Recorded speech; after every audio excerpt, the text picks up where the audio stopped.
오늘은 마태복음 마지막 28장 말씀 함께 나누도록 하겠습니다. 사순절은 주님의 죽음 이후에 부활을 기다리는 시간이라고 말씀드렸습니다. 28장에서 드디어 부활하신 주님을 제자들이 만나게 됩니다. 그리고 제자들에게 귀한 말씀을 전해주십니다. 제자들에게 하신 말씀이 곧 우리들에게 하신 말씀입니다. 우리도 28장을 통하여서 부활하신 주님을 만나시고 그리고 제자들에게 하신 말씀을 통하여서 큰 은혜 받는 귀한 아침이 되기를 주님의 이름으로 축원합니다. 세상에서 가장 어두운 하루 반이 지나갑니다. 날짜로는 사흘의 시간입니다. 제자들의 무겁고 스린 한숨과 예수님을 따르던 여인들의 숨죽인 울음을 제외하면 세상은 아무 일도 없다는 듯이 그대로 흘러갑니다. 참 세상이 야속하게 느껴지는 지점입니다. 자, 이제 1절에서 16절 말씀에 보면 슬픈 마음에 막달라 마리아와 다른 마리아가 무덤으로 갑니다. 그런데 그들은 초자연적인 사건의 목격자가 됩니다. 주님의 천사가 나타나 무덤에 돌을 굴러내고 그 위에 앉습니다. 두려움에 떨며 죽은 사람처럼 된 여인들에게 천사는 두려워하지 말아라 라고 말합니다. 그리고 예수 그리스도께서 살아나셨다고 전해줍니다. 두려움에 무덤을 떠나 제자들에게 그 소식을 전하러 가던 여인들 앞에 예수님이 나타나십니다. 9절 말씀에 평안하냐, 주님이 그렇게 인사를 건네십니다. 살롬, 늘 로마의 박해 속에서 예수님과 아침마다 나누었던 인사입니다. 그런데 그 목소리가 너무나 기다렸던 음성입니다. 연인들은 예수님의 발을 붙잡고 경배합니다. 예수님은 그들에게 말씀하십니다. 내 형제들에게 갈릴리로 가라고 전하여라. 그들이 거기에서 나를 만날 것이다 라고 하십니다. 10절 말씀입니다. 갈릴리, 제자들이 예수님을 처음 만나서 사역을 했던 땅입니다. 그러나 지금 갈릴리는 제자들에게 너무나 아픈 땅입니다. 두려움에 사로잡혀 스승의 곁을 떠났던 장소입니다.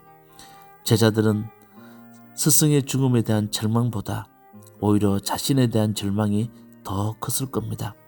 스승을 배신한 제자라는 낙인이 그들을 짓누르고 있었기 때문입니다.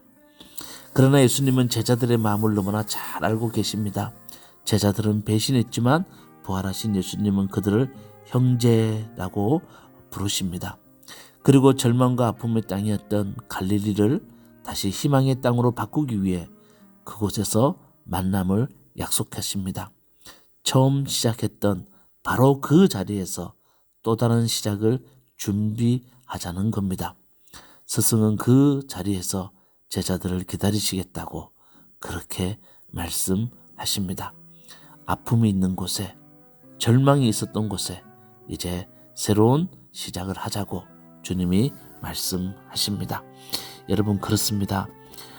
우리가 살다 보면 절망과 어둠과 고난의 때가 있습니다. 근데 주님은 거기에서 손을 내미시고 새롭게 시작하자고 우리에게 말씀하십니다. 절망의 때에 절망하지 않고 주님을 바라볼 수 있는 사람이 믿음의 사람입니다. 자, 이제 16절에서 20절 말씀 보면 갈릴리에서 예수님과 제자들의 재회가 드디어 이루어집니다. 갈릴리에서 예수님을 만난 제자들은 그분께 경배합니다. 예수님은 그들에게 다가오셔서 우리가 너무나 잘 알고 있는 지상명령을 하십니다. 18절 말씀부터 20절 말씀 제가 읽어드리겠습니다. 나는 하늘과 땅의 모든 권세를 받았다.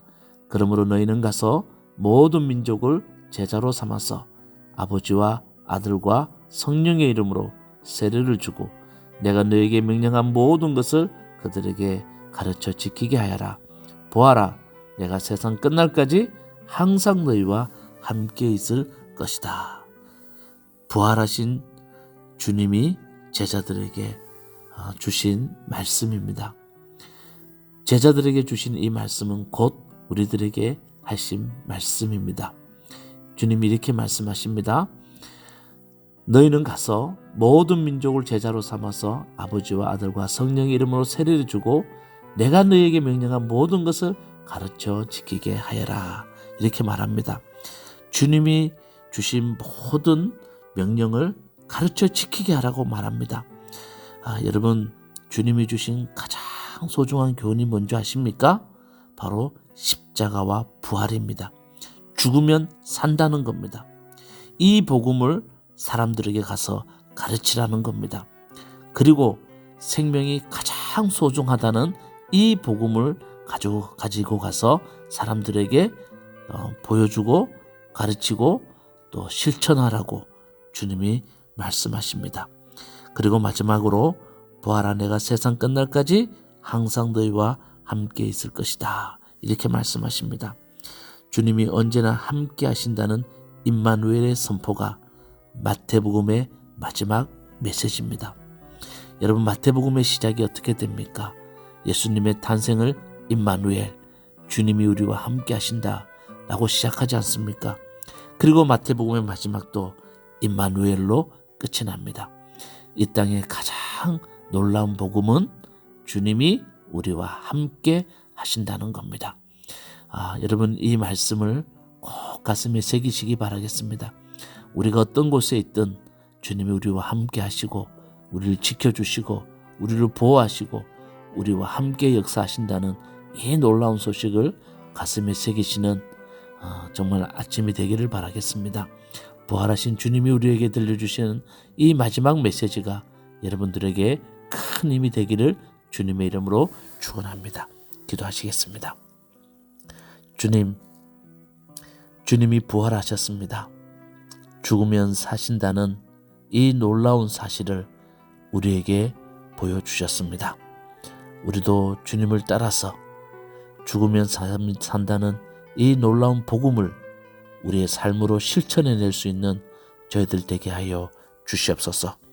그리고 주님이 우리와 항상 함께 하신다는 이 복음을 꼭 가슴에 새기고 어떤 어두운 곳에 있더라도 어떤 어려움이 있더라도 주님과 함께 동행하는 저희들 되게 하여 주시옵소서. 예수님 이름으로 기도드리옵나이다. 아멘. 마태복음 28장. 안식일이 지나고 이레의 첫날 동틀 무렵에 막달라 마리아와 다른 마리아가 무덤을 보러 갔다. 그런데 갑자기 큰 지진이 일어났다. 주님의 한 천사가 하늘에서 내려와 무덤에 다가와서 그 돌을 굴려내고 그 돌 위에 앉았다. 그 천사의 모습은 번개와 같았고 그의 옷은 눈과 같이 희었다. 지키던 사람들은 천사를 보고 두려워서 떨었고 죽은 사람처럼 되었다. 천사가 여자들에게 말하였다. 두려워하지 말아라. 나는 너희가 십자가에 달리신 예수를 찾는 줄 안다. 그는 여기에 계시지 않다. 그가 말씀하신 대로 그는 살아나셨다. 와서 그가 누워 계시던 곳을 보아라. 그리고 빨리 가서 제자들에게 전하기를 그는 죽은 사람들 가운데서 살아나셔서 그들보다 먼저 갈릴리로 가시니 그들은 거기서 그를 뵙게 될 것이라고 하여라. 이것이 내가 너희에게 하는 말이다.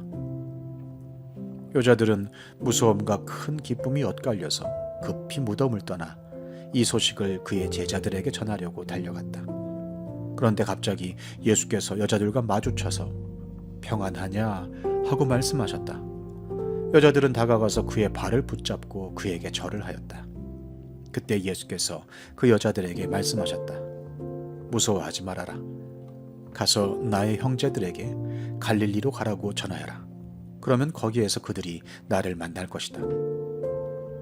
여자들이 가는데 경비병 가운데 몇 사람이 성 안으로 들어가서 일어난 일을 모두 대제사장들에게 보고하였다. 대제사장들은 장로들과 함께 모여 의논한 끝에 병사들에게 은돈을 많이 집어주고 말하였다. 예수의 제자들이 밤중에 와서 우리가 잠든 사이에 시체를 훔쳐갔다 하고 말하여라. 이 소문이 총독의 귀에 들어가게 되더라도 우리가 잘 말해서 너희에게 아무 해가 미치지 않게 해주겠다.